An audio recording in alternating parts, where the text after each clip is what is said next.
Welcome to Theory and Practice, a podcast dedicated to decoding research in the field of speech-language pathology.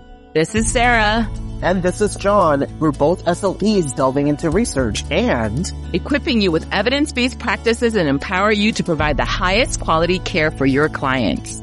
As a disclaimer, this is just our personal opinions and thoughts. It's not meant to misinform or claim the intentions of the literature or publication. We also encourage you to read and interpret the findings independently.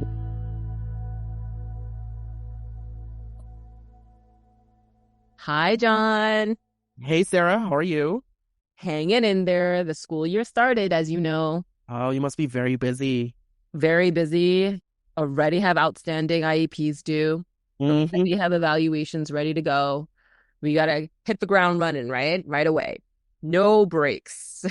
Why am I not surprised with that? Way it is, you know? How are you? And the semester has started for you. Oh my gosh. It's, it's already bombarding with meetings. We just had, orientation for the new graduate students who are starting their first years. So yeah, things are really coming to like a reality, right? The classes and the courses and specifically for me, I'm going to hit a major milestone that's going to be within this fall semester. So I'm very excited for that. Nice. I feel like the audience also needs to know how much you love the grad students. Like you just love teaching and you just love the profession. I feel like not a lot of people know that. Yeah. I really like teaching and I find teaching as equivalent to like clinical work because you're also in the scene working with the students. And I really like to inspire the next generation of clinicians and specifically the clinic practicum course that I teach, and with the families that are getting benefits from the services that I provide and the graduate students. I just love what I do and kind of reinforces the why part. Like, why am I doing this PhD in the first place? So really, really appreciate that. Yeah. I think it's really also exciting for you to be building something, right? I don't know if the audience knows, like, you run the clinic, right? No, it's true. Like, you run the clinic at the university. And so, like, you get to, like, meet the families. You do all the intake. You do all the, like, they become, like, family, Like, everyone even the students, right? The grad students that you're mentoring, like, it becomes, like, a little, like, community of itself. And you just, I feel like you love the whole, like, connection and all of that. And that is very participatory research, which we're going to, talk a little bit more about based off of today's research paper. So today's research is how a power differential between clinicians and researchers contributes to the research to practice gap. So immediately, this really was interesting to me, right? Because it's talking about research to practice gap, which we like to talk a lot about. Mm-hmm. And why we even started this podcast was about, because we're trying to close that gap, right? That we're talking with each other and like co-constructing, right? Yeah. But I thought what was really appealing about this title was the identification of power differential.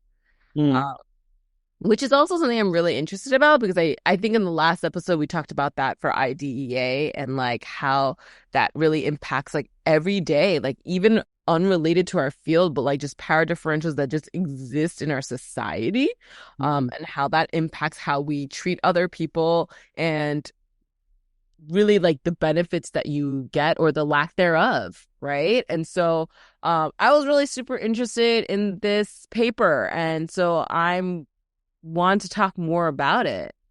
So it comes from the ASHA journals. Right. So it comes from one of the ASHA journals called the American Journal of Speech Language Pathology, and it is considered as a viewpoint. So going back to that conversation, ASHA manuscripts or ASHA articles have various types, right? And this one is a viewpoint, and ASHA defines viewpoint as a scholarly based opinion on an issue of clinical relevance that currently may be neglected, controversial, or related to future legislations, or it could serve to update the readership on current thinking in an area. And it should be 10 pages maximum, including the citations tables and etc. So it's a very short article, and it's a viewpoint.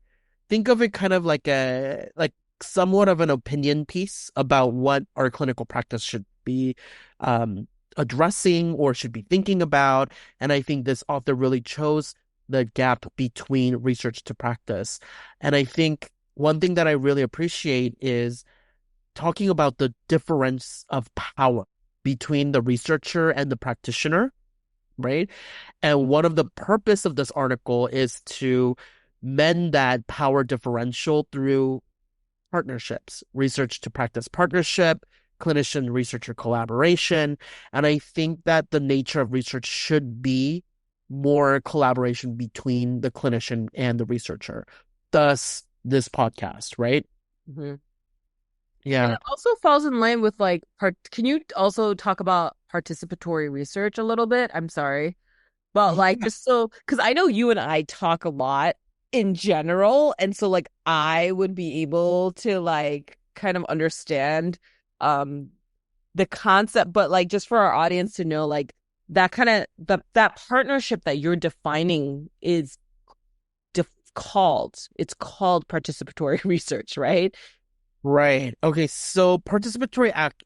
So we call it in many things, right? Some people call it community engaged research, or there's a course at Berkeley called community based participatory research, so CBPR.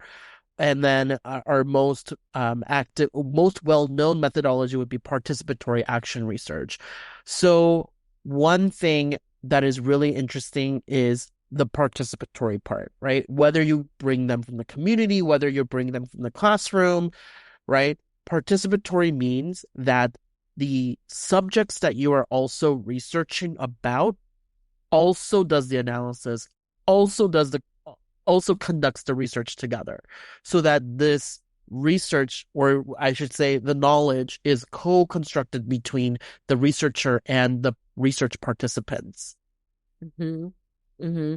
So this article kind of defines how we're currently operating, which is not participatory research, right? No, that's what they're defining. They're defining that like right now there's not a lot of participatory research happening.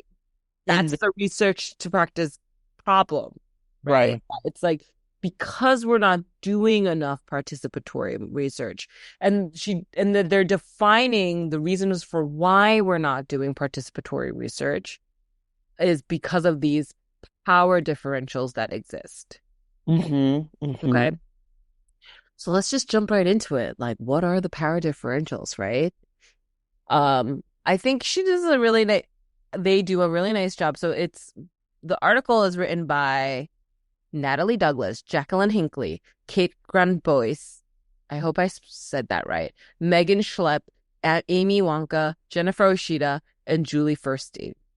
Okay, Right. so it's quite a few authors here. One, two, three, four, five, six, seven authors.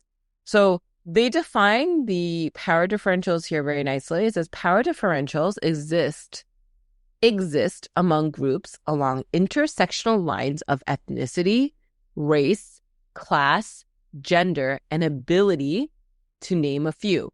Sometimes these differences can be referred to as power imbalances, where one person has more has more control over decision making in the relationship than the other, potentially due to one's social position. And that's from Chan 2009. So yeah, I thought that was a solid definition for power differential. And then let's go into like what they define. Like, where are the power differentials? Right. So, and I think before that statement, also the authors have mentioned like to describe power. So, what is power, right? Mhm. So, to the audience who may question like, what is power in the first place? It is the authority to direct influence, and I think that is so true because power comes with how everyone follows that power, right? Whoever's in charge of power, there's always that follower. So for example, clear example would be the teacher and student, right? Teacher Mhm. has the power, student follows, right? Same thing, the authority to direct and influence, and that is impacted by the intersectional lines, just as what Sarah mentioned. And those intersectional lines goes deeper to the social position. right? Based on class, education, occupation, income, gender, sexual orientation, race, religion, right? So those are all of the things that kind of builds to where you are um, in society that grants you access to power or not, which is very, very interesting in itself. I think just to like add to your idea, I mean, add to that too, is like just so that we're very clear on like intersectionality and power differentials. Like I think it's really important to in your example of power teacher student, like where would that power be? Right? So it's like, well, if the teacher can give you a grade and the teacher can that grade means that you can graduate high school and that graduating high school means that you can get a higher degree, higher education degree, which potentially can lead to more income and move you up a social economic status. Right. Now, those are all the interests, right? Like wealth. Now you're gonna have a wealth and class increase, right? Just from this one person who can give you this grade, right? So it's Yeah. layers too, right? And then now there could be other intersections where it's like race related. Like, what if you are a Black student, right? And Mhm. then there is maybe a bias. Like if your teacher has a bias and whether intended or not, right? Like you may be biased, you give this person a Black child a lower grade and it impacts moving for all of that power differential, like it Yep. all is going to impact all the way to higher education. And then that is also why we see a disproportionality of Black and brown children being qualified for special education, right? Because there is clearly by percentage this um bias that exists, right? So Yes. Mhm. we really need to understand like power differentials and like how this is impacting all spaces and places, and it also really falls in line with critical race theory, It right? does. It Yeah. does. And like I think what people often get confused about is that DEIA statements or thoughts is following critical race theory. Not always. Not always. Right? It's So because Sarah, so DEIA stands for diversity, equity, inclusion, and accessibility. Is that what yes. it is? Okay. Not to be confused with IDEA, the Oh, Individualized Disabilities Education Act, right? So just for our listeners' sake, right? DEIA is diversity, equity, inclusion, and access. Okay. Yes, sorry. Sorry yeah. about that. Sorry about that. No, You're no, so no. right though. I'm glad that you stopped me because it's just a lot of acronyms. Yeah. IDEA, DEIA, like they're like the same letters just in different positions, right? Right. Uh, yeah, and I think that, critical race theory we assume is in DEIA, but it's not, right? It's just another policy, but because CRT, so critical race theory, CRT is really a framework, Mhm. right? It's really just and then you apply it to different spaces, and then however that company or that industry is going to di like understand critical race theory, then it becomes the DEIA statement, right? Exactly. So Yeah. it's convenient. And I think one thing I wish that they do get into, defining a little bit further about like critical race I mean about power differentials here and defining it, but I do wish that they had included a little bit more background about that. It was short, but also at the same time, I also want to understand that like, yeah, like a viewpoint article should be 10 pages. Is that the limit? Yeah, that's the limit, including the reference list, right? The references that comes at the end, the nature of the manuscript, as well as the topic, which is basically the power differential between clinicians and researchers. So I think they were really focused on the difference between the researchers and the clinicians, which kind of takes away the intersectionality component Mm. talking about power differential specifically in clinical practice, right? not if we're talking about our patients and clients, yes, we should include intersectionality because we have patients that speak languages other than English coming in and all that. But if we're only talking about clinicians and researchers, that kind of only centers mostly between the social status and the positions that the authors really talk about here in this paper. Mm, So yeah, you're absolutely right though. The authors should have tapped into a little bit more of the framework and the origins of power differential originated from the sociocultural lens, which mm-hmm, is the critical race theory, the DEIA component. But for the purpose of this article, we are only focusing on the relationship, the power differential relationship between clinicians and researchers. I would have really appreciated that type of acknowledgement and saying, although that we this is important, we're only focusing on the researcher and the clinician. They're they're hitting the topic, but it needs to be described a little bit more. I wish it wasn't a viewpoint. I wish it was more like a tutorial or something like that, mm-hmm, mm-hmm, where where they're talking a little bit more because I think the neurodiversity article that we talked about previously was a tutorial, and that one was a little bit more lengthy. mm-hmm. Uh, So yeah, that's one of the, I think it's the missed opportunities of the nature of the manuscript here. Okay. Okay. Yeah. Yeah. And So moving right along. Yeah. What were you gonna say? so right after the intersectionality, the author talks about positionality, right? Mm-hmm.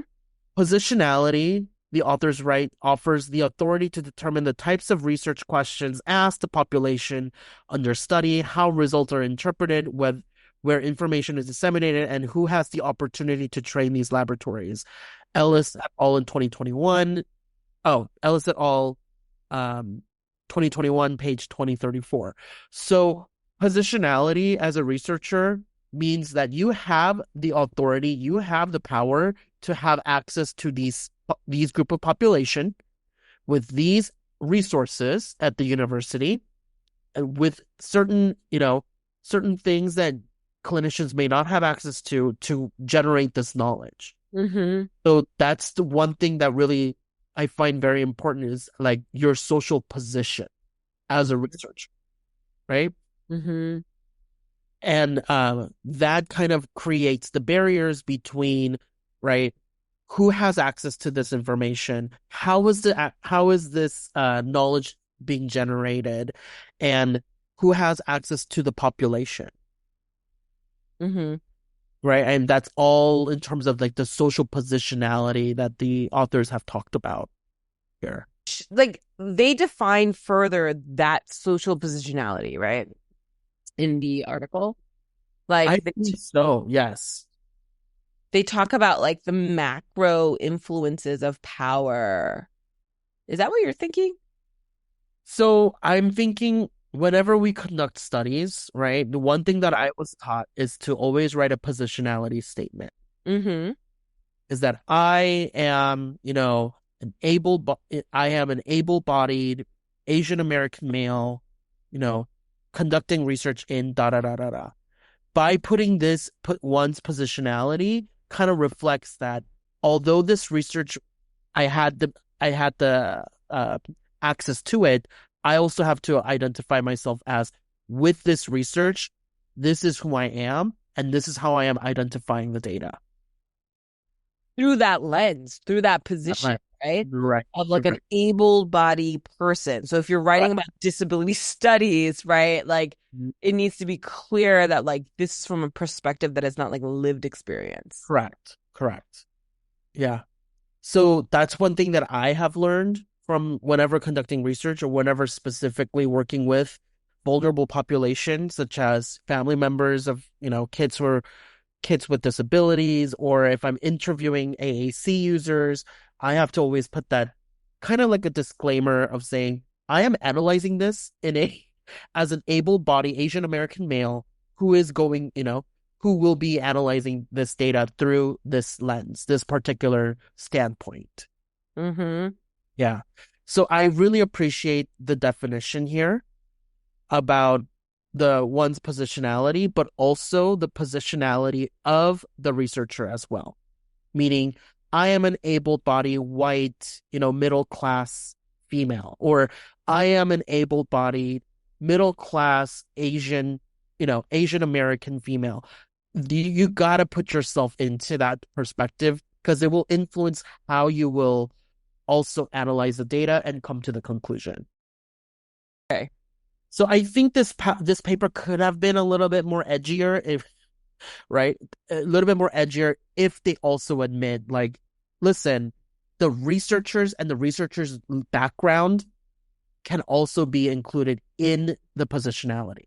Mm. Because that will determine what type of research you conduct would be considered as valid, Mm-hmm. right? For me, I'm heavily more influenced more towards qualitative research because I know as my positionality as a clinician and a researcher that lived experiences of kids and families are more important than am I going to give them correct or wrong, incorrect. Mm-hmm. So that whole positionality, that identity of you as a researcher should also be included, not only how they define the authority to determine the type of research question, population, results, right? Those are all under that positionality, but how you conduct them, where are your perspectives emerging from, should also Mm-hmm. be included in the positionality statement. I see. Yeah, that's a good point. Yeah. So So let's get into this. Can we talk a little bit about what they yes. go into the article, right? So it starts off with It's wait, sorry. One more thing. If yeah, it's a viewpoint, do you still call it an article? it is an academic research article. Yes. It's an It is an article. academic Okay. research article that was accepted into the Journal of Speech Language Pathology. Yes. Yes.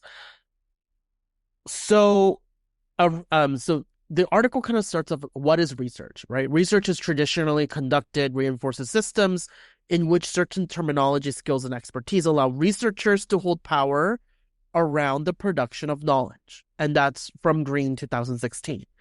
So the authors is saying, who has access to generate knowledge? Is it clinician or is it researchers at this point? They're saying that it's the researchers, right? They have the systems in place. They have the resources from the universities to generate knowledge. And they're saying from that kind of point of view, the research question about the effectiveness of a particular treatment. So we're talking about certain research questions or the study, right? What they have is within a controlled laboratory or in a controlled system, right? Either an on-campus clinic. Then the researchers follow a systematic path so that treatment can be established.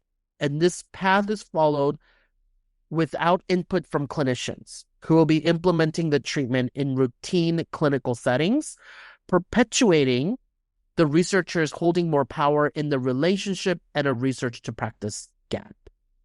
That's what they're saying when they say that researchers hold the production of knowledge without really taking into considerations uh, of the clinicians who are doing this, right? Mm-hmm.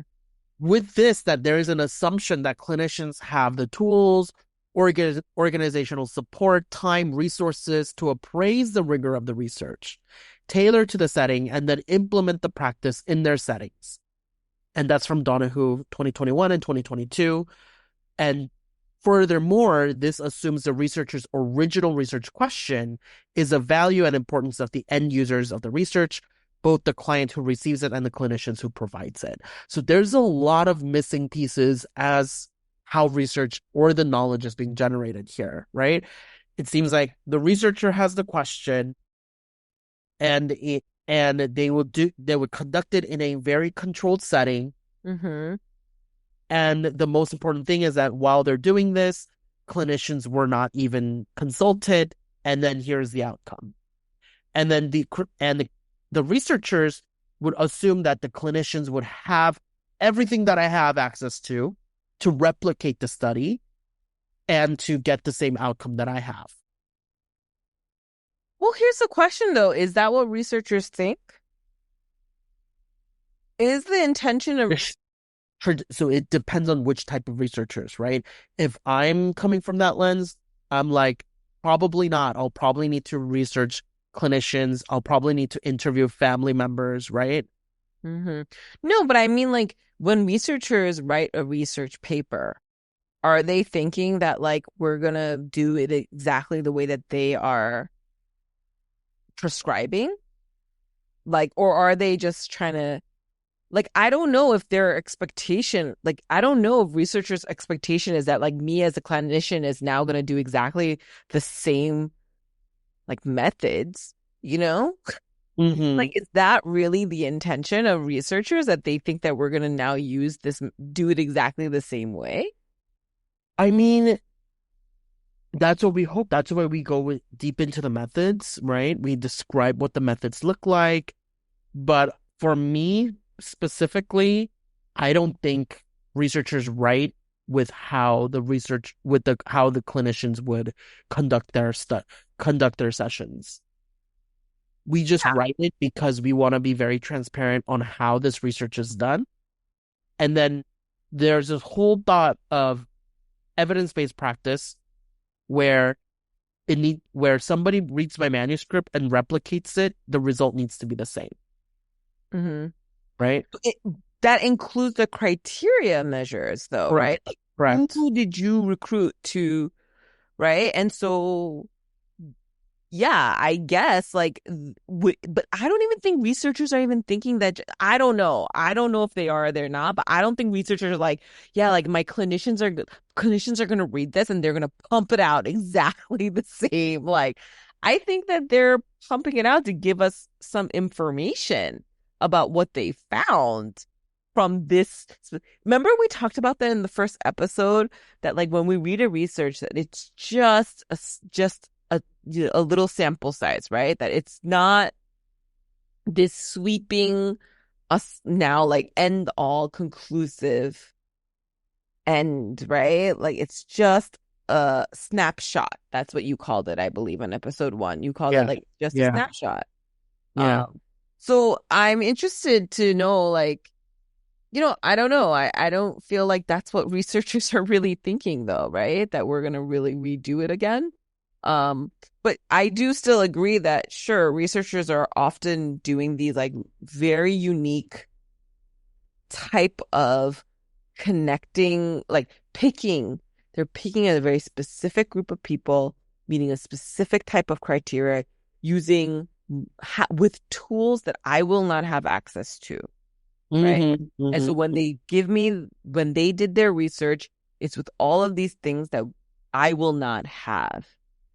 But my question is that I don't know if researchers necessarily believe that I was supposed to have all of those things.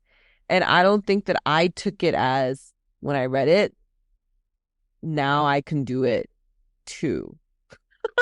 Like, I don't think mutually, I don't think it was going to be realistic. Right. And I think that the point that they're making is, like, but it should be. Is that the point I feel like they're trying to make? Like, it should be, like, research to practice. It should be. If you're going to pump out the research, that it should be something that can roll into for practitioners. I think what they, so I think you make a really great point because researchers write this to further or to Hmm. further contribute or further expand the knowledge of the field, right? I personally don't really, I mean, coming from me, I'm a clinician, as a background, but traditionally researchers really don't put the clinicians in mind. From what I understand, is to really just further inform the scientific community, Yeah. right? And somehow, if they do a replication study and start finding similar results, then they're going to say clinicians should be doing X, Y, and Z. Sure. Sure. I do have a question about that.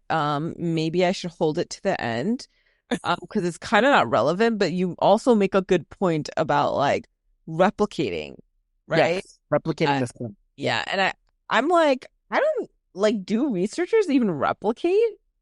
So validation studies are one of them, right? We will do a validation study of some so and so's work. I've literally never heard of anyone doing a validation study. And so, like, I think that should be something we do later, like in our later episodes. Like, I have never even heard of a validation study. Like, Yeah, so ever. validation study, one of the professors that I used to have is like known to do validation studies. So for example, the MCHAT, the modified childhood, the survey that defines Um, autism, she did a validation study on that. And to validate, like, is this appropriate for another group of population, for children that speaks languages other than English. So that's a validation study.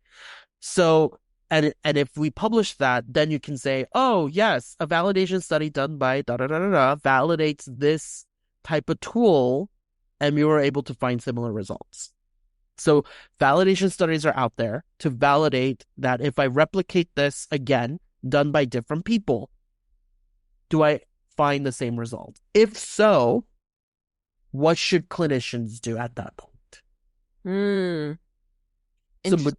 yeah, majority of the time it's going to be exploratory, initial, then validation kind of validates what their findings are, and then it can also make clinical implications of what clinicians should be doing in their practice. Hmm. Yeah. I feel like, not a lot of, I don't think I've ever read a validation paper, number one.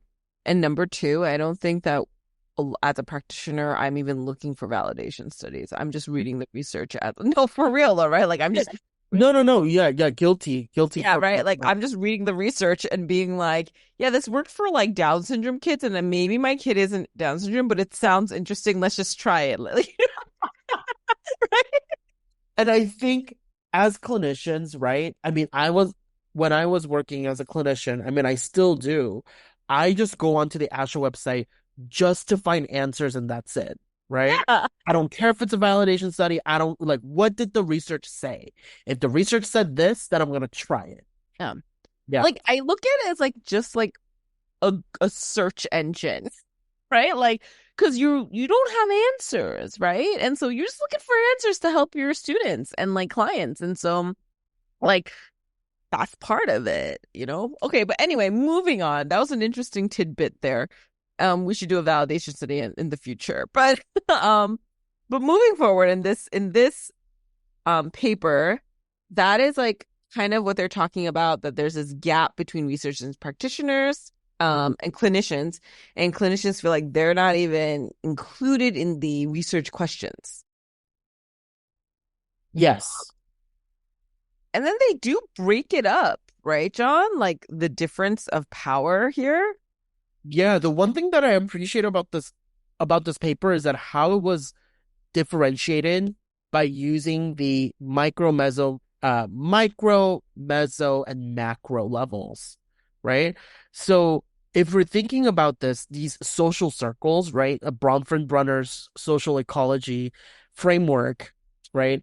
Micro, meso, and macro is really impacting like how one society impacts one another, and specifically with with power, and they've done a really great job of describing what that would look like across the three levels, right? So macro influences would be considered like the socio-political cultural context, the social norms, how was that established, right? The meso would be more like the I don't know how to say this, but the meso level would be more so like in a given social structure as school settings, university settings, Mm-hmm. right? And then the micro would be much more like, how am I individually impacting that person? So would be like clinicians, families, clients, children. Mm-hmm. So if we think about them, power can really trickle down to more of like the social norm. And how is that social norm impacting the school systems, specifically IEPs, right? And because of that structure there, how is it impacting my service delivery, or how is that impacting the families? So I think it really, really, I mean, I use that type of schools and IEP as an example, but the power dynamics really go across the three spheres, I should say, Mm-hmm. right?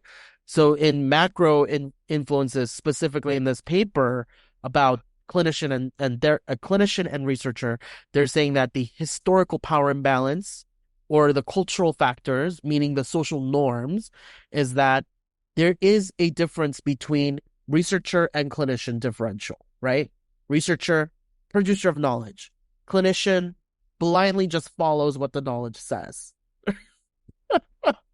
I No, mean, that's basically what they're trying to say. That's the societal norm, right?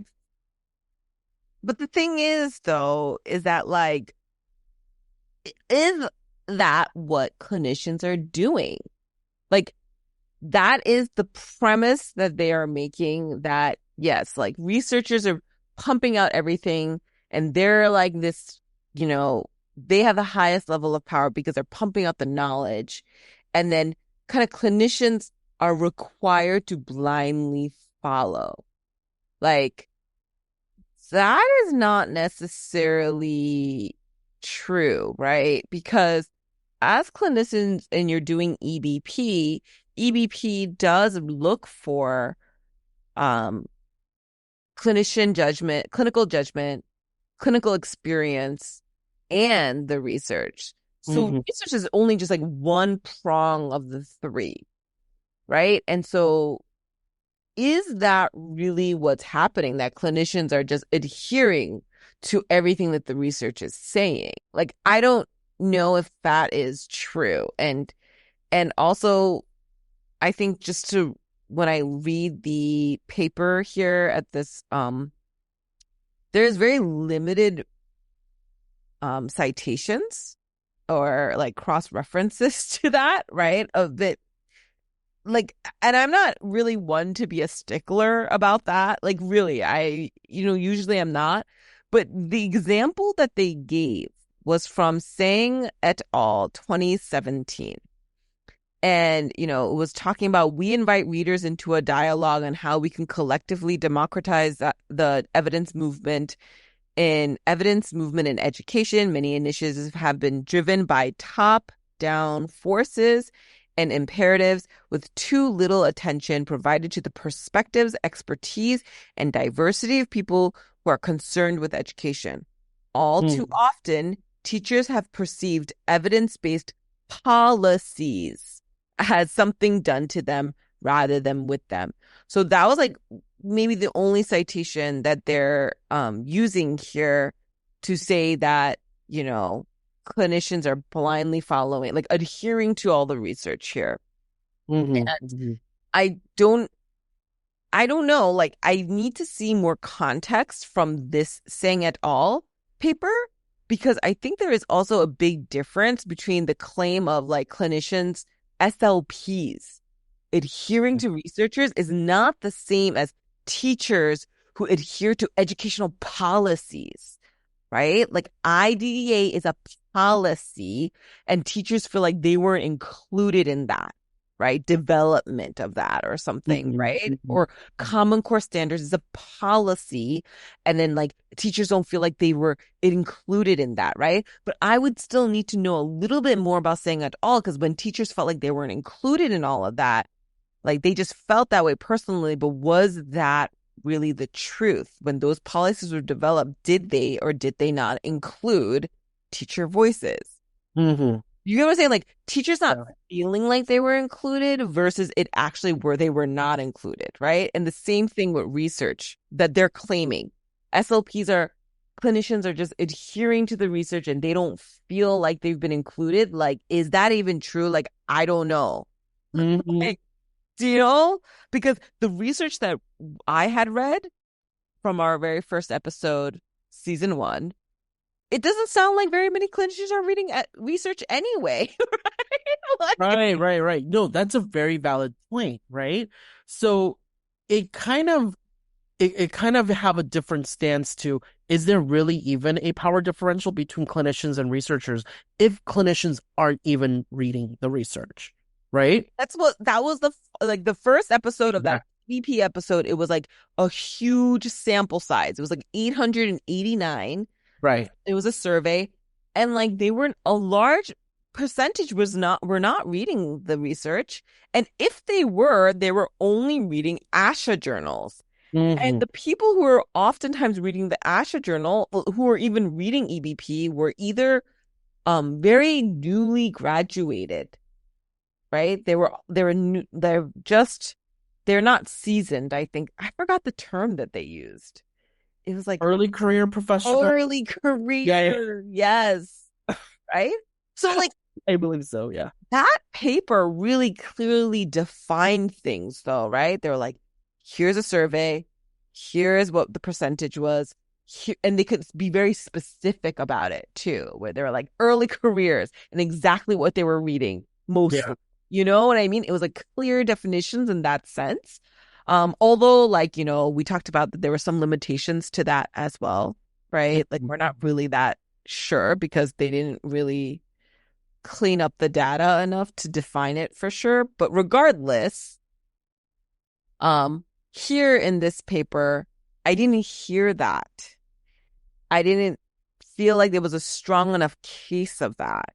And I think that maybe we just feel that way as a society. Like, I I think this was more of like a generalized statement saying that clinicians are just asked to just blindly just follow what the research said.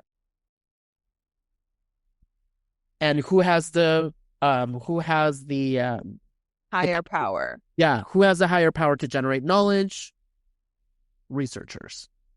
So I think they're coming from a very simple concept of what is the role of the researcher, what is the clinician, and kind of making this argument here. But you're absolutely right. Are even clinicians even doing that? I don't feel like it was a strong enough case being made, and the cross reference maybe could have been a little bit stronger, right? Because Correct. when I read it, I was like, this cross reference that was cited here is about a teacher. And I don't even know if that was even true because I don't have that paper, Mm-hmm. right? Mm-hmm. There's questions about even that citation itself, like saying, is that really what it is? Like, was educational policies being made without the teachers? Like, yes or I don't know. Like, so I don't know if it was a strong enough case. And then it kind of continued and it was like anecdotal experience suggests a similar perception from clinicians in speech language pathology, many of whom are also in educational settings. Regional settings. So cite them. Where did these anecdotal experiences come from? From Correct. here. Who said that? When? Yes, yes.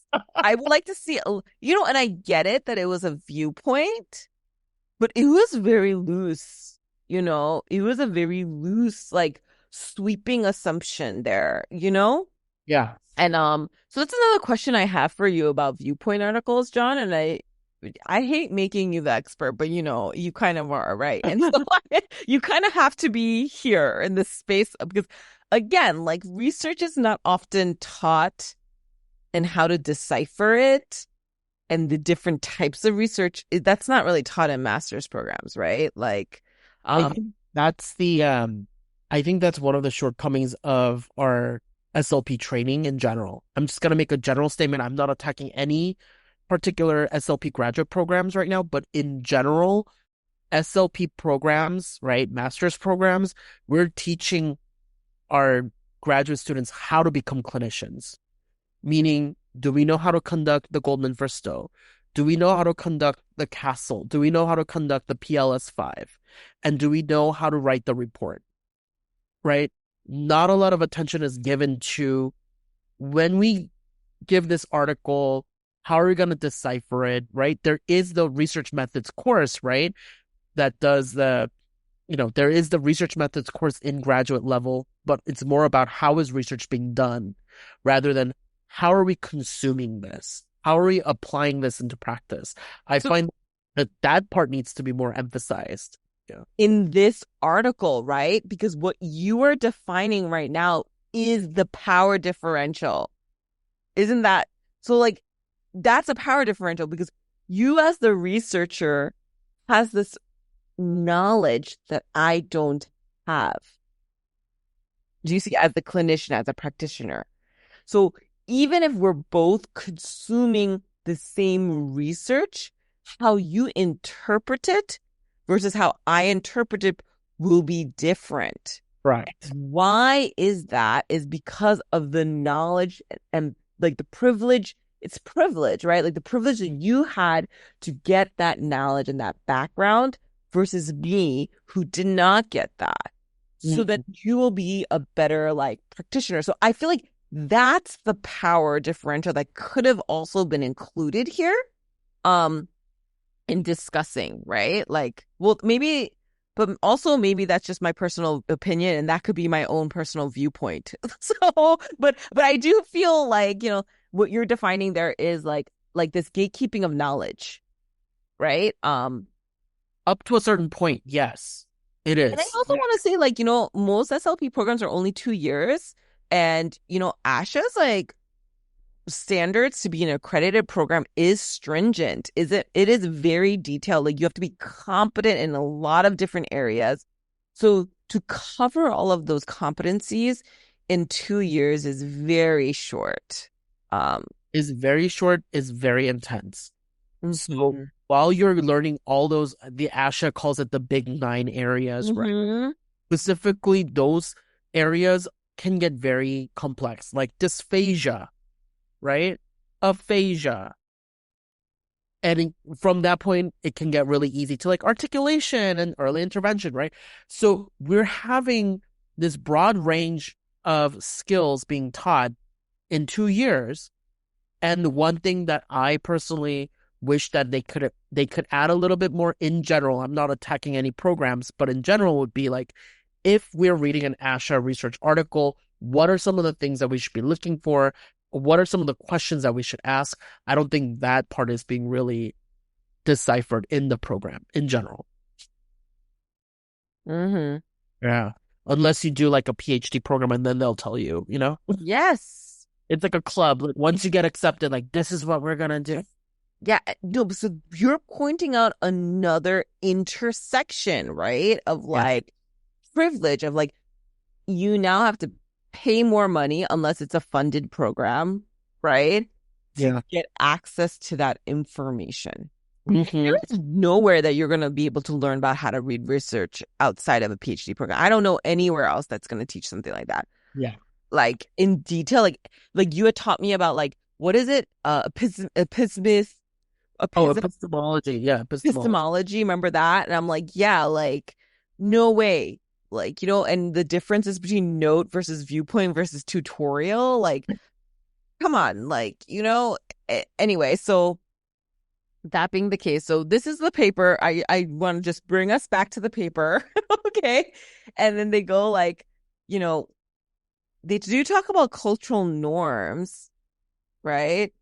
Um, So when we talk in this particular paper, we gotta situate ourselves as the societal culture. We're not talking about cultural linguistically diverse. We're not talking about that.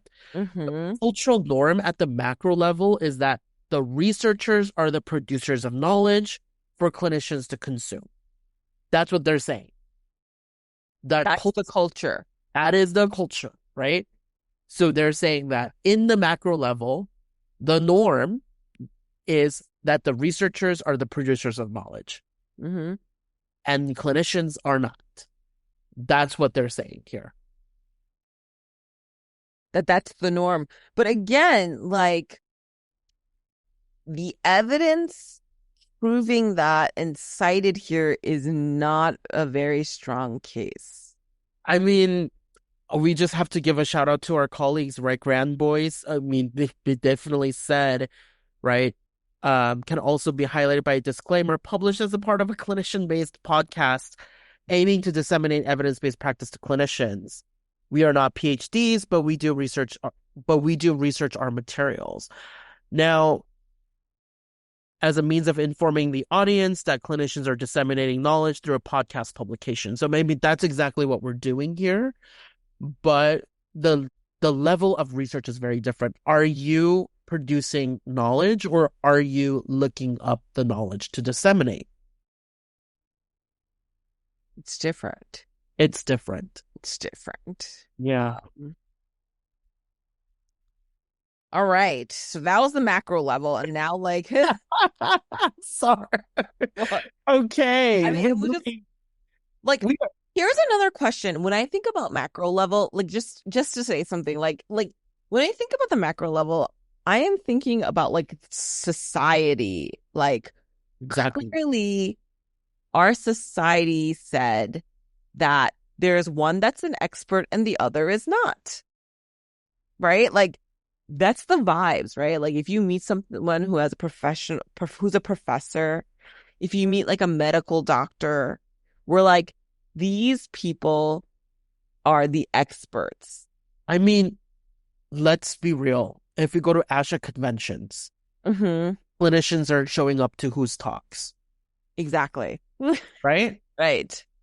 Hmm. All of these like world renowned or like very well known, right? These Right. researchers, these clinicians come to these people's talks at ASHA. Yes, there is. Clear example. So that is to me a macro level concern, right? That our society feels that like there is a hierarchy. Mm-hmm. Our society says that like as a researcher, you are higher than the clinician with just a master's. Mm-hmm. So you could have like 20 plus years in the field.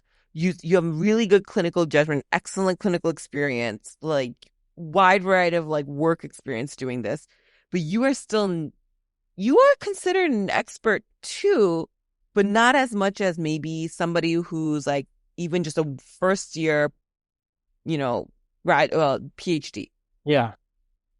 right? And I feel like who said that though?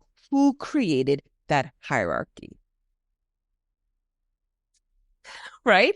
So Mm. instead of us Wow. going to all of these world-renowned like researchers, like presentations, like it's about the intention for why we're going, right? It's like, is it because they are doing interesting topic? So that's a survey. Like we need to figure that out, right? It's like, Mm. why are you going to these like world-renowned like researchers? Like like what are you trying to find from these talks?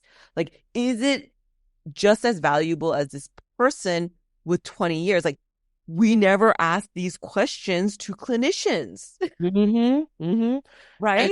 and to make things worse, remember ASHA has those master class that you have to pay additional to the Oh ASHA, my God.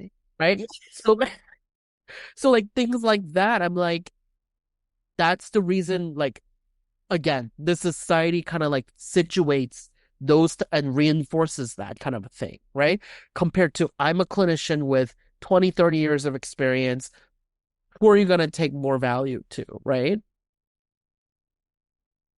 And I also need to talk about like societal too. Like, again, like there's a lot we can say about the macro level of between the relationship between roles of researcher and clinicians, right? Mhm. But by job description, we need to also be aware, okay?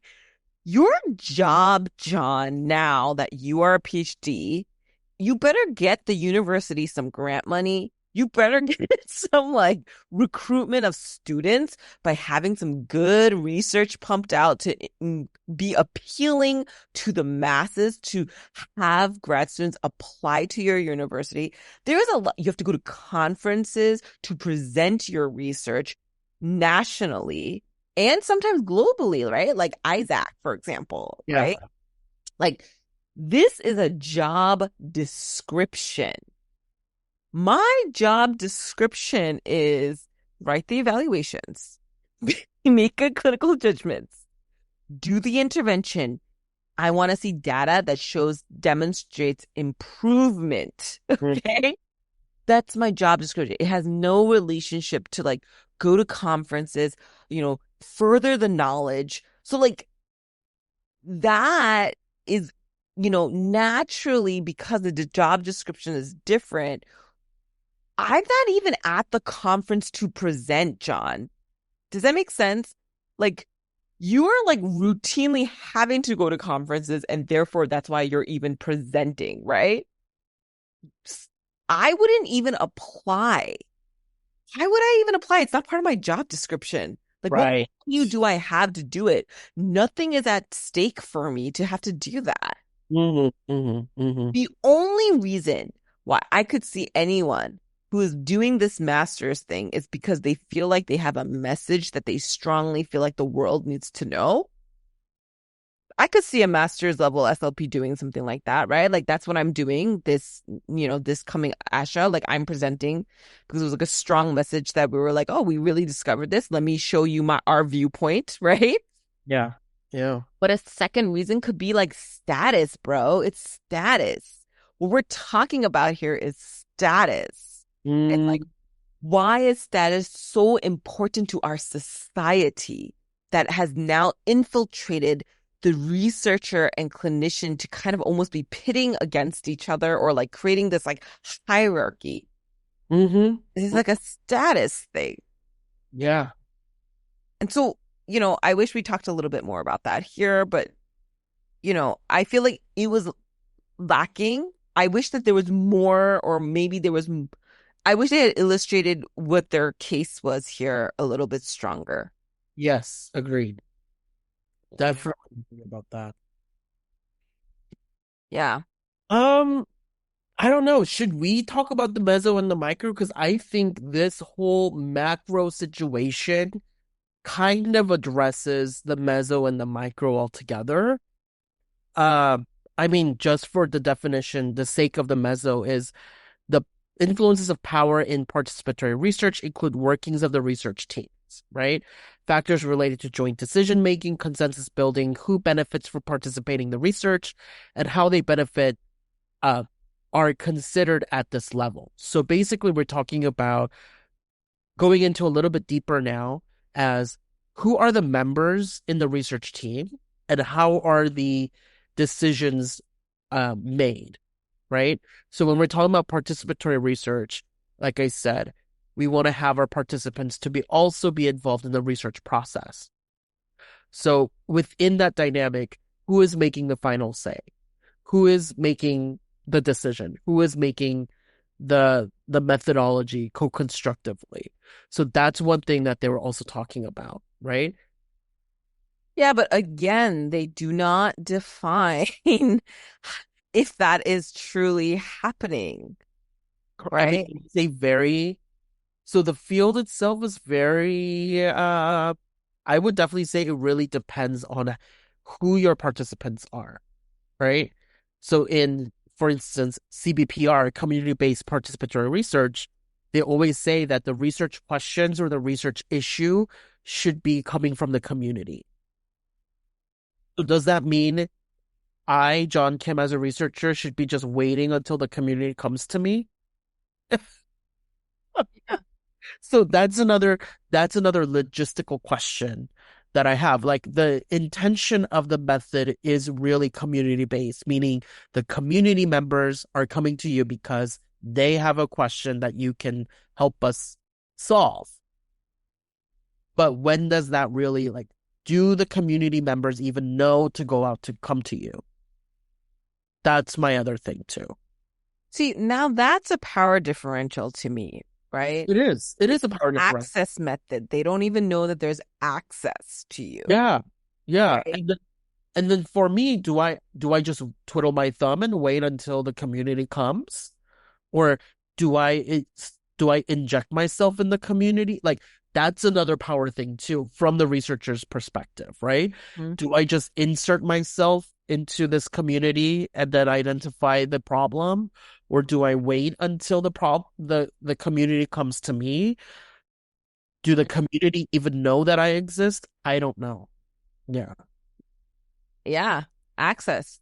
What I found like one of the things that they write here is clinicians also often report that research that is published does not apply to the clients they are serving. This I could really have been elaborated, right? Like they may have said that, but that doesn't mean that it's because they felt like they weren't asked or so like that's the thing though, John, right? It's like we don't know many researchers anyway on like to begin with. Unless like you're the, unless you're like the main name, right? Yeah. At that given field. I mean, and also here's the thing, clinicians only research the areas that they will have like their number one burning clinical questions in, right? So for example, like I specifically research an AAC, but I'm not gonna be like, what is Barry Guitar doing in the area of fluency? You know what I mean? Like I would only stick to the areas that I'm specifically researching on. Clinicians will definitely look up to particular clinical questions that they have. Yes. Right? Yes. They're not going to be like, who's the main guy in language? Who's the main guy in fluency? Right? But also, like when they said that it doesn't really apply to the clients they are serving, maybe that just was because they were just saying like, yeah, it didn't like because it's usually this criteria. Like it's what was the clinician thinking is the question, right? Like so this could have been a very good like kind of like ethnographic qualitative research that alone, right? Like what did the clinicians mean when they said that? Like that they does not apply to the clients they are serving. Did they think that the research was supposed to? Like, do you know what I mean? Was it supposed to do that? Or like, were they also thinking kind of like, yeah, it doesn't really apply to me because the criteria was like so limited and I don't serve those students. Like, do you know what I mean? Like, It can be a variety of that. I mean, specifically in the area of AAC, even like Janice Light kind of said, the research that is conducted in AAC won't work because the population and the profile of AAC users are so diverse that it may not be the same population that that the research was done on. So that's one thing that the field of AAC kind of admitted. I mean, it's not kind of, it was admitted, saying that there's a lot of things going on. AAC users are all vastly different. So the population I used in my research will not match the population that you have because every little thing is different for that. Right? And it is very interesting how the author just puts their second sentence after that. It is a logical assumption then that the consensus was not built with clinicians prior to most research studies being carried out. Exactly. The researchers never reached out to the clinicians. Clinicians don't know who to reach out to, right? Overlapping with macro influences of power at current, clinicians do not directly benefit from the participating in research. Okay. John, but no, like these are not very clear. It's a logical assumption. So it's like an assumed thing, right? Yeah, but it should not be assumed, is what I'm saying. Like there should be, I would have liked something there that was like, clinicians often report that research that is published does not apply to the clients they are serving because. Right. And it would be better if they elaborated O'Connor's and Pettigrew's work a little bit more. Be Yes, like, and then I could make this logical assumption, right? Right. I cannot make this logical assumption just based on this one sentence. So Yeah. now it behooves me to go back and look up O'Connor and Pettigrew, right? Right. But will I? No, I'm not, right? Like because it's just one more step. It's just one more thing for me. Yeah. So it's like so I think that is another thing, right? It's like and this is something I learned from you, right? Is that like we do want applied research, right? We do, right? But I cannot expect that the researchers are going to do research that is so specific that it would meet all of my needs. But that doesn't mean that one article about AAC is not relevant to me, but it could be relevant to somebody else. Yeah. You know what I mean, right? It's like that, and so when we ask clinicians questions like that, like, what did the research, did you feel like it was relevant to you? Like, I mean, how do you want me to answer that? Like, like when I look up autism and AAC, there's a lot of resources there. You know what I mean? It's like all like what is most like, and I don't think that's how you're supposed to consume research anyway, right? Like that's not how it was meant to be. And so I don't know. It was a little bit like, well, But yeah, like so it went down there and then they continue to talk about like the after graduate schools, like how many SLPs are working with researchers and in the university clinics. You know, there's not many, so there's even more limited opportunities there in collaboration. But I also do have to say, like, why would you, as a master's level already licensed SLP, work at a clinic that is the intention of it is supposed to be for the grad students? So the grad students have to work at the university clinic. Like, right? So, you know, um, and then it goes on and it talks about honorifics. And I thought this was very interesting, John, like where it was like, oh, like if you have a PhD, we have to refer them as doctor, but clinicians go by a first name. Yeah, so that represents the micro influences. So the No, individual. no, it's not. It's not. Oh, it is micro. You're Yeah. right. It's a micro. Huh? So going into that, right, micro level influences of power dynamics highlights the actions, attitudes, and values of the individual. So micro means like individual, family, client, children, right? And it says, according to Rora in 2021, a key aspect to influence the individual level of power is reflecting upon any preconceived assumptions, including one's privilege. Right. Interestingly, both clinicians and researchers in SLP have the privilege of a graduate degree. However, the PhD is considered a terminal or the highest degree possible. You're absolutely right in that sense. PhD is a terminal degree, meaning that this is the most highest degree in the field of SLP. Again, kind of reinforces that whole macro level, but that influences how one person is making the assumption about the other person, right? So going back to the honorific of Dr. So-and-so, right? Compared to like Sarah. Yeah. Like Dr. Lee, come see this kid compared to Sarah, can you come see this kid? Yeah.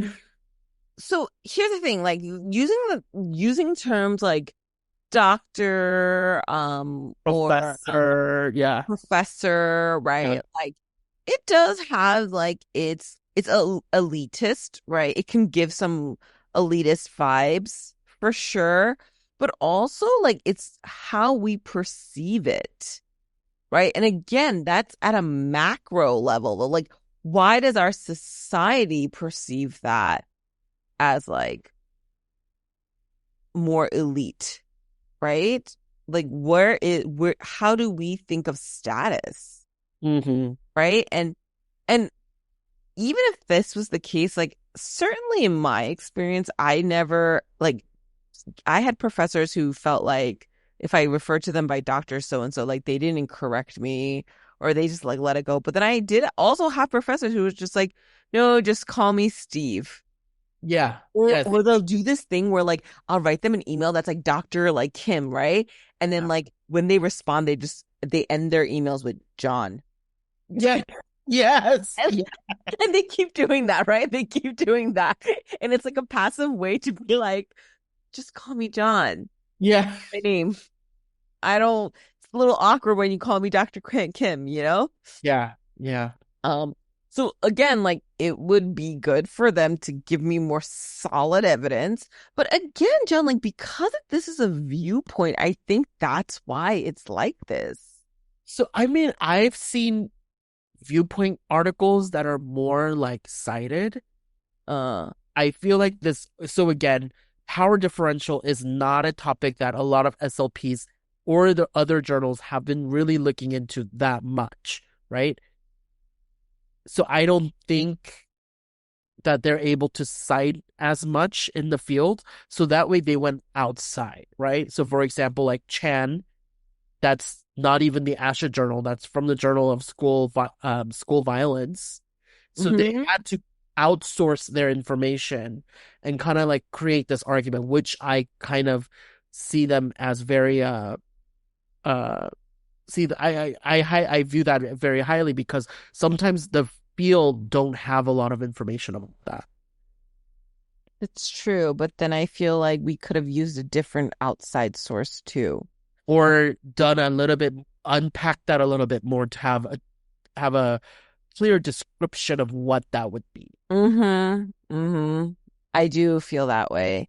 So Um, I give them props to that for going outside of the ASHA journal, kind of bring that conversation in, but also if you could unpack it, if you could illustrate that up for us a little bit more, then we could have a better idea of what that would be. I also think like when you talk about power differentials, like you need to cite like real like sociological like scholars. Do you know what I mean? Like uh I I didn't see that here. You know what I mean? And I get it. Like it was citing like from the medical perspective. Like I know that was like one of the citations there, like a medical health magazine, like a medical health journal was cited somewhere there, right? Healthcare journal was cited. Yeah.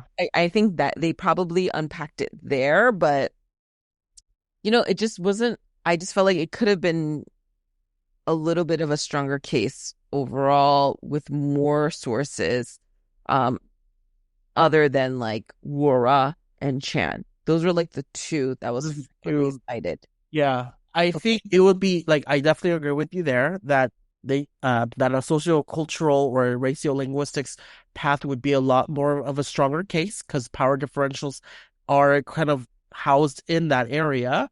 And also, um, what I would appreciate is like if they could put like a disclaimer there, be like, although power differential is discussed more in sociocultural literature, we are going to be focusing specifically in clinical practice regarding research to practice. That type of Well, John, but I didn't really see it that much. I didn't see it as well. Yes, Yeah. yeah. Like Either or. I haven't seen either or, yeah. Even with the disclaimer or not, like I didn't see intersectionality. The positionality I did see a little bit more in with the rest of the thing, but positionality, even then, they didn't talk about. It wasn't a strong enough case. It was like anecdotal experiences, like citation of a resource that may not really be relevant because that was educational policy, like things that were, so, and again, like then they had I know we didn't talk about it for the research paper, but also did that participatory research example, right? And they did one on post-stroke. So like that, like something like medical and healthcare, nothing could be more of like cultural humility when you think about the healthcare practice, because what we perceive as healthcare is very Western, right? And like, what is like Latino like perspective, like from Latin America, like Asia, like Asian American perspective, like that healthcare model is very different everywhere else, right? Like, and so, like, I think that there could have been more intersectionality there, when they discussed it. And overall, I just felt like I really think it was the limitation here, though they did not need to put a limitation, um, paragraph. But the limitation here is that it's a viewpoint. Because should they had more pages, they could have. Like, it's hard to make these kinds of suggestions knowing that it was only supposed to be 10 pages with the like appendix. I'm very curious as to why they chose this as a viewpoint because they could have the freedom to go with another manuscript type, which is what, 40 pages long. Uh, Right? It can be a technical report, 30 pages. Tutorial, 40 pages. Clinical been a good one. Yeah, clinical focus, 40 pages, right? So I wonder why they went with the viewpoint route. Um, I mean, there's so many questions that could, woulda, coulda, shoulda, but I feel like there's so much potential for this paper to be a little bit more punching to the gut. That what my advisor told me.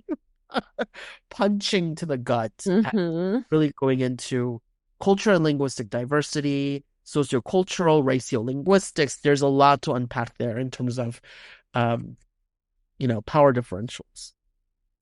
And it would have been good to also just to stay in one place Like, you know what I mean? It's felt like so many things, you know, I wish that had like one very clear question and then like and one type of power differential and they unpacked it very thoroughly.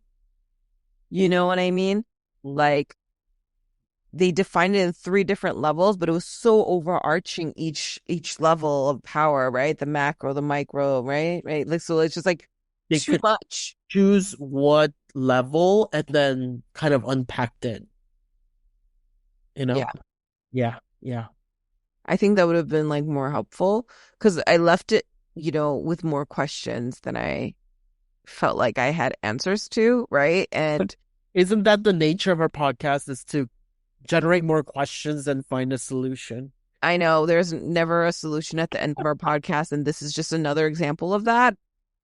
Um, so, but it was an interesting title, and it was like really pointing to the fact that like researchers and clinicians are not in conversations enough, which we do feel that way, right? Right. But I think the perspective we have in our podcast is not necessarily in applied research, right? I think we're thinking about it more along the lines of like, well, how are we reading research? How are we making sense of the research that is being published? Yeah. Yeah. I That's mean, yeah, I think that's the one thing. I think we got to start from the basics before we go into applied research. Is like, how are we even making sense of the things? like, are you and I even in the same place to even have conversation? Like, you and I have to be understanding things the same way before we can co-construct. Correct. Do you Correct. see what I'm saying? Right? Like, yeah, and like that's basically what we're doing now through our podcast, right? We bring outside journals in. We are talking about like more like disability justice, right? And like, Yeah. Yeah. things that like translanguaging was another one, right? That we did, right? And so like it's like and we're unpacking the way it is written, right? And like, what is this researcher trying to tell me without telling me, right? And it's like you and I have to be in the same place before now we can co-construct and be like, all right, John, like this is what I really need in my practice, Right. Right. Right. right? And then if I did that to you, I know what you're gonna say. You're gonna be like, okay, Sarah, but this is only a snapshot. That's what you're gonna say. Right? And I think that clinicians need to like position themselves to understand that like research doesn't work that way, where they're going to be like, if you have a child with autism between the ages of 7 to like 35 or like birth to 100, and they need AAC, this is what they're going to need. Right? It's like everybody is so dynamic and I might have one client that meets that one research, and that's a success, right? Mhm. It's like, that's not the intention of the research. And I think that might not have been very clear. Yeah. Yeah. So when we say research to practice, we mean like we're not even in the same place. I think that is such well said. In order to make research to practice work, we have to understand what the research is saying. Like, what's the point?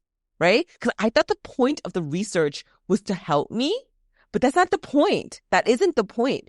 Actually, the point is that your practice is three prongs: clinical judgment, clinical experience, and research. So that means that your role is a researcher and my role is a practitioner. So you're just like one little leg out of three. Out of three. Yeah. Out of three. And so that means that like, sure, it's like basically you take a percentage of space here, but you're not equal to two other things. It's not the end all be all It's situation. not the end all be all. So I absolutely can be like, your research was not relevant to me. I tried something else and that worked based off my clinical judgment and my clinical experience, and that can still be evidence-based practice. Yes. Yes. Yeah.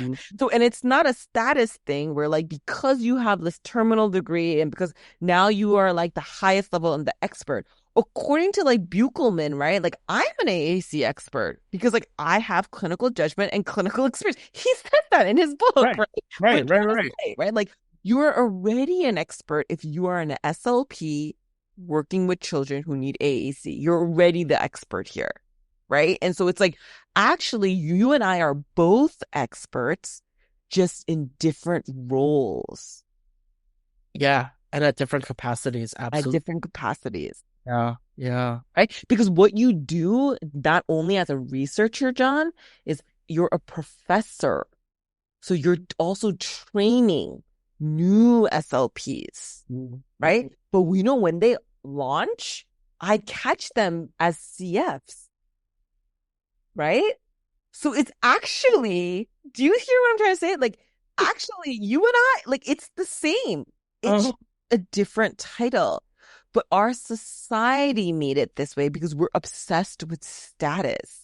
We're in a capitalistic society that, like, and let's be very honest, like, I don't want to put it out there like this, but, like, professors are not making more than the average clinical, Thank you. And practitioner. Yes. Not making that money. They're making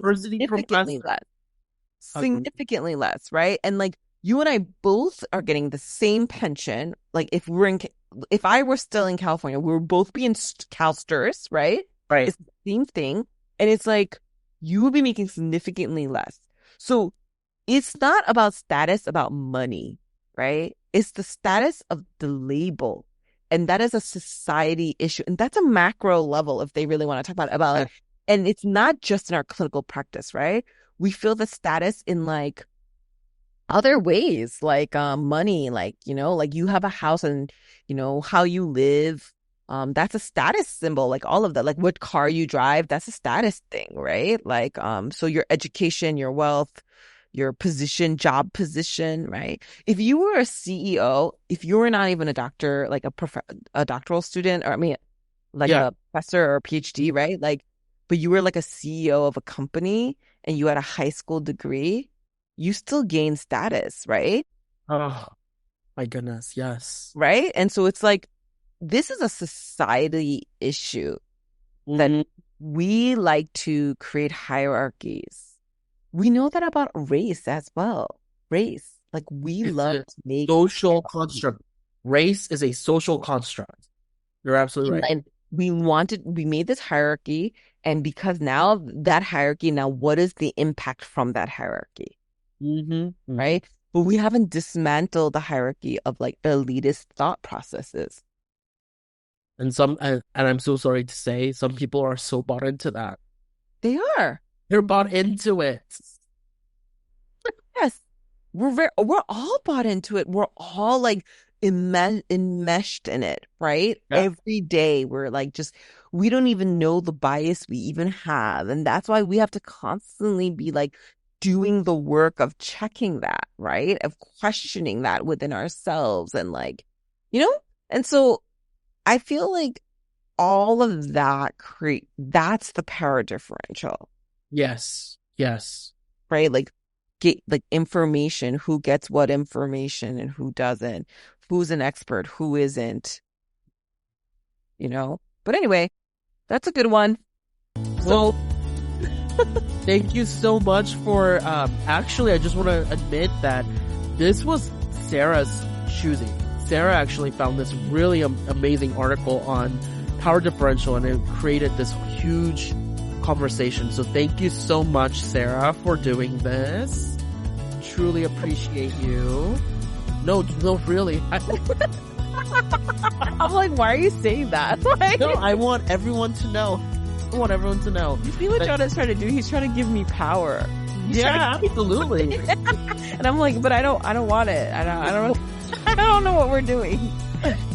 Yeah, so I just want to say shout out to Sarah for this great recommendation for the article. And then I'm excited for our next conversation. Definitely. And then we could talk more. So yeah.